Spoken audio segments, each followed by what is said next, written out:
Magandang hapon po sa inyong lahat. Nandito po tayo ngayon sa main gate po ng Northeastern Mindanao State University at nandito po si Dr. Medelyn Montenegro para itour po tayo sa loob ng Northeastern Mindanao State University campus po.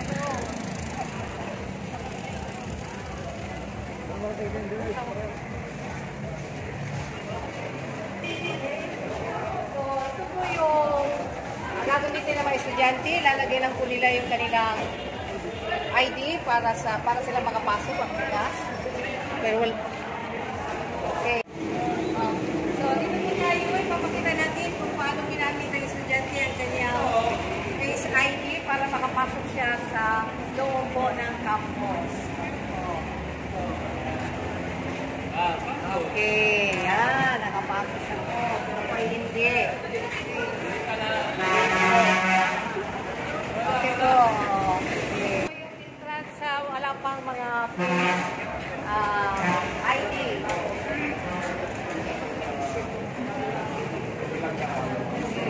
So, ito po yung security namin. Nagbabantay po sa aming mga estudyante. Okay. So, ito yung pagunta na po sa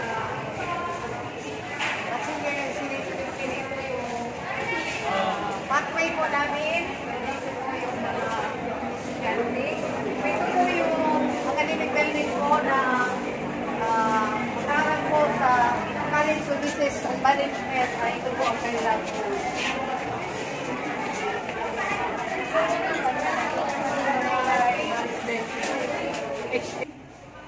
papunta na po tayo sa Bachelor ng Sine sa Pilipinos. Ito po yung pathway namin. So, meron kami covered walk para hindi mababasa ang mga estudyante papunta sa kanilang departamento.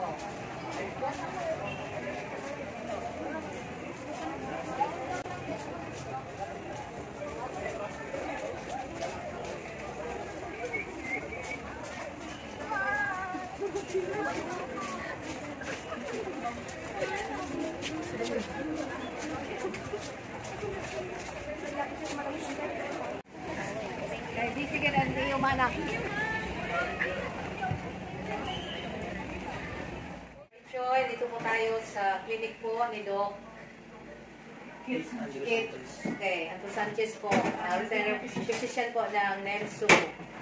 Okay, so hi Doc, pakilala ho na sa ating agricultor sa area 3. Hi ma'am sir, I'm Dr. Andre Sanchez, University physician din sa NELSU, graduate of Mindanao State University, College of Medicine, 10 year in practice. Ang schedule po natin Doc ng consultation sa ating mga estudyante, anong usually po Wednesday, Thursday. So far marami naman okay, dami pala. Okay, so maraming nagpapakonsulta po kay doktor. No? Meron pa sa labas po. Okay. So yung sige Doc, maraming salamat.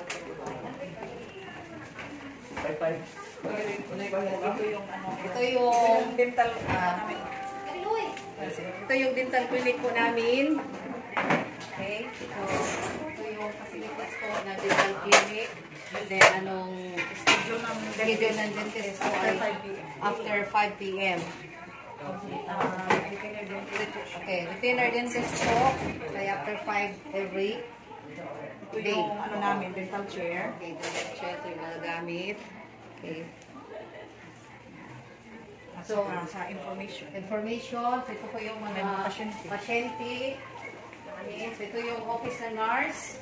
At mga gamit, o mga gamot. Okay, dito po yung mga gamot.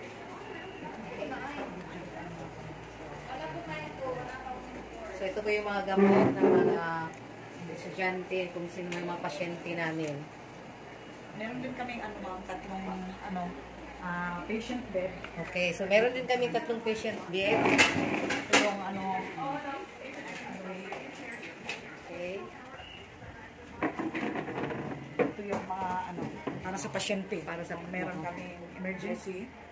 Dito po. Okay, dalhin po dito. Okay, meron kami ambulance dun sa labas, ano? Ito, oxygen. Natin, may oxygen. Okay. So, kung nangangailangan talaga ng dadalhin ang pasyente sa ospital, may nakatabay po kaming mga Mga documents meron kami nakatabay na ambulance. Ito yung mga documents po. sa clinic. Clinic. Okay. Salamat po. Punta naman sa... Salamat, ma'am. Sige ma'am, salamat ma'am. Hindi na kakadili. Hindi mo daw. Okay, punta naman tayo sa Students Activity Center. Napalit po.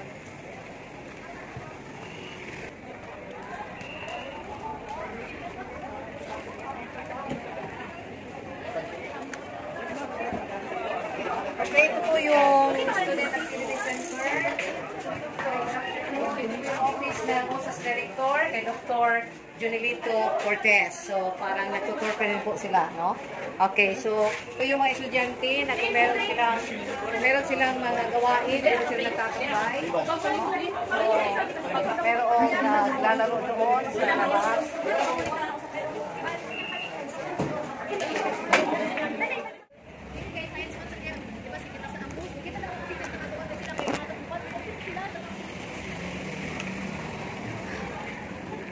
Nandito po tayo sa registrar. So, ito po ang registrar ng university. Okay, ito po sila, ang mga staff po ng registrar. Okay. Busy po sila. Okay, dito rin yung iba pang mga staff. Okay, ito po yung registrar namin na maganda. Si Ma'am Lynette Sarveda.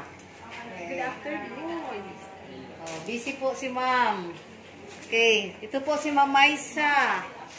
Assistant.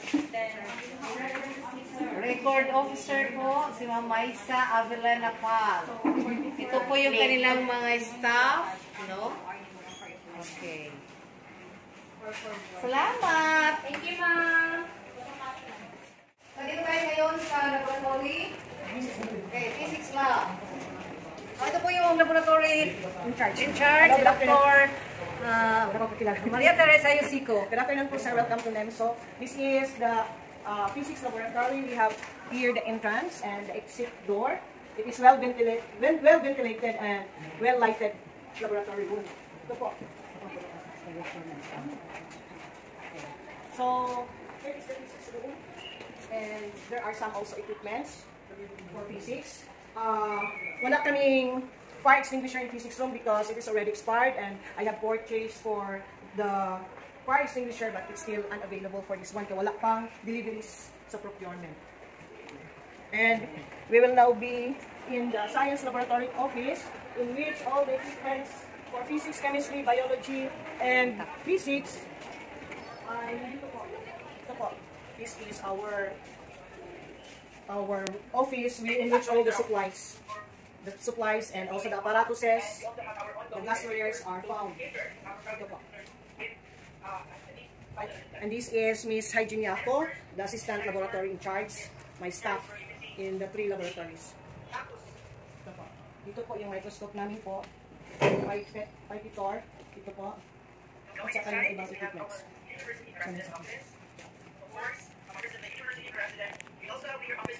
Dito po tayo sa biology laboratory. Ito po, meron po kaming alcohol dispenser. Ito po yung biology lab. Okay. It is well ventilated and well lighted po ang room. Ito po yung mga gamit. Isa po sa mga gamit sa biology. That is the drying oven and also the autoclave. At saka meron po kaming mga gamit po dito. Tayo po kami sa atos.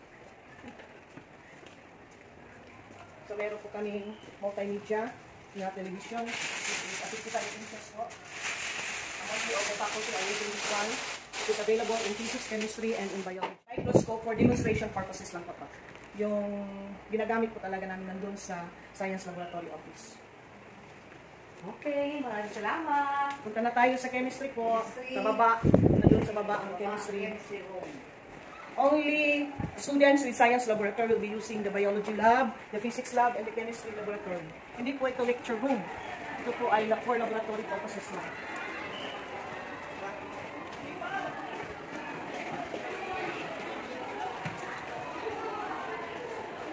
Ito po mga gamit dito is for biology tiles for renovation po ito.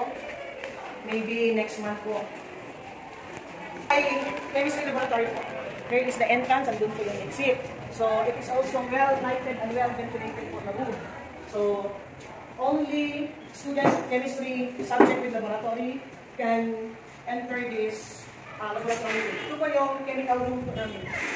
Limited lang po yung mga chemicals namin kasi wala pong delivery pa hanggang ngayon. Due to pandemic, 2 years ago, so may failure ng procurement. So, ito po, meron pa kami ditong shower room. Ito po yung shower room po namin. So, ito po yung demonstration table. Ito po, meron din kami multimedia. Ginagamit po namin during lecture or during laboratory. Ito po yung mga glasswares. Pero yung karamihan ng mga glasswares nandun po sa Science Lab Office. Ito po kasi wala pang replacement. Naka-MR po ito sa akin. Pero meron na po kaming PR. Wala pa pong delivery. So meron po talaga in every laboratory may mga signages, the do's and don'ts, how to use the fire extinguisher, and also laboratory procedure in chemistry. So meron po kaming first aid doon, first aid kit in every laboratory. Meron sa physics, meron sa chem, at saka meron sa biology. At meron po kaming alcohol dispenser in every laboratory. Thank you po and welcome again po. Okay, thank you, Mama Ten. Okay, papunta na po tayo sa kasali ng Batsigyan ng Sining sa Pilipino.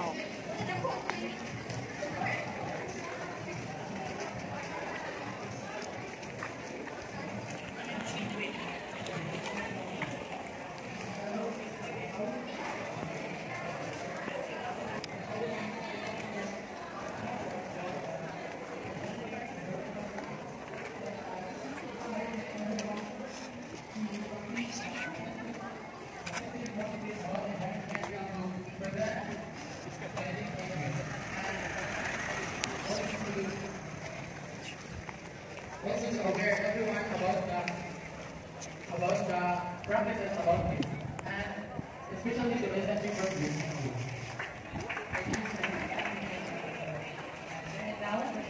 Okay, ito po yung bukali na ng Batsigyan ng Sining sa Pilipino. Kasama po yung sa departamento ng English.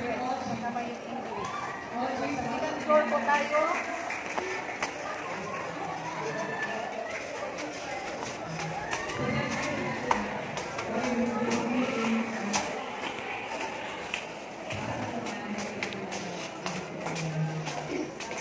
Okay, ito po yung mga room ng Batsigyan ng Sining sa Pilipino.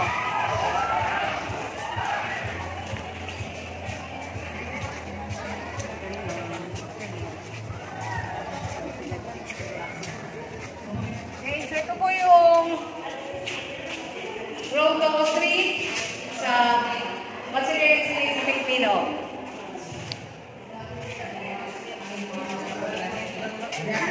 Okay, so room 204. Dito po nakaklase ang labor Pilipino. Okay, dito po sila. Okay, Hi, kamu. room 205. Okay, bukas na yun na. Room 205. Wala po silang klase. Okay, so kasama rin po sa klase ng Pilipino. So, 5 to 5 po.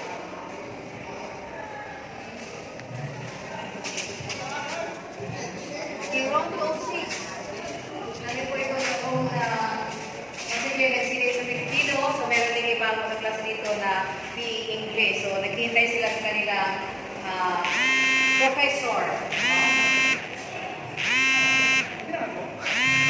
Di ba medyo taas? Oh. So, pupunta naman tayo sa third floor.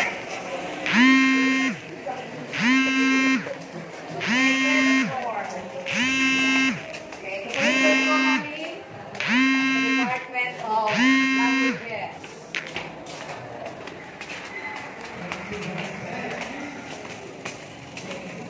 Ito po yung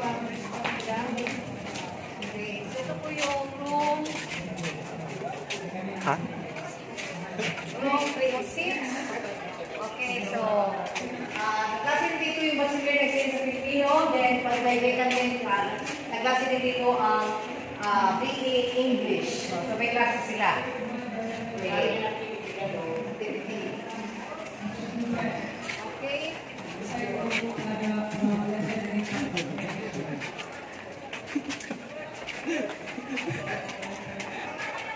Okay, sa 305, 304. Okay, kasama din. May iba walang klase dahil may meeting sila doon sa aming function hall sa third floor.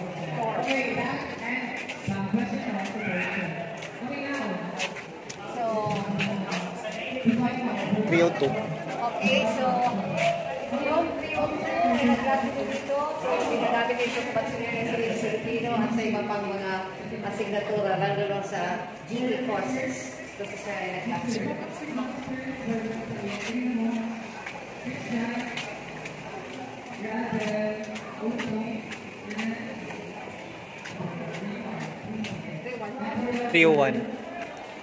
Where? Okay, 301 po. Nandito po siya. Nag-klase po siya. Isa rin po classroom ng bachelor ng CA sa Filipino. So, nag-klase mo, sir? Ako, patong Filipino, kasi sa Okay. Okay, so Filipino 102. Okay, so komunikasyon sa okay, so sige. Ito yung office ng Department of Languages na kung saan ang dito po yung department chair, wala iba kundi ako. Ito po yung table din ng aming coordinator sa English, secretary po namin. Then, isa pa sa Filipino, si Dr. Salposial, na klase po. So, si Ma'am Mylis po ay scholar po at tumulong sa focal person ng Area 2. Okay. So, pupunta naman tayo sa faculty room.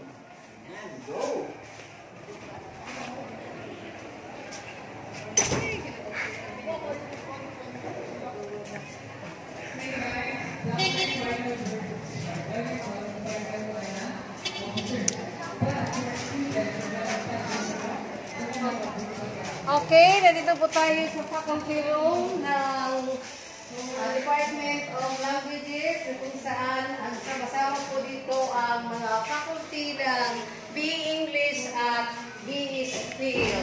Okay, ito po si Ma'am Mardy, Dr. Mardy Bukhan sa English. Ito po si Dr. Erwin Bukhan sa BE Phil. So, dito po yung mga iba pang English, no? Sila ni Sir, si Ma'am. Yung iba po ay wala dito dahil may klase sila. Okay. Maraming salamat. Sana nag-enjoy kayo sa aming campus tour.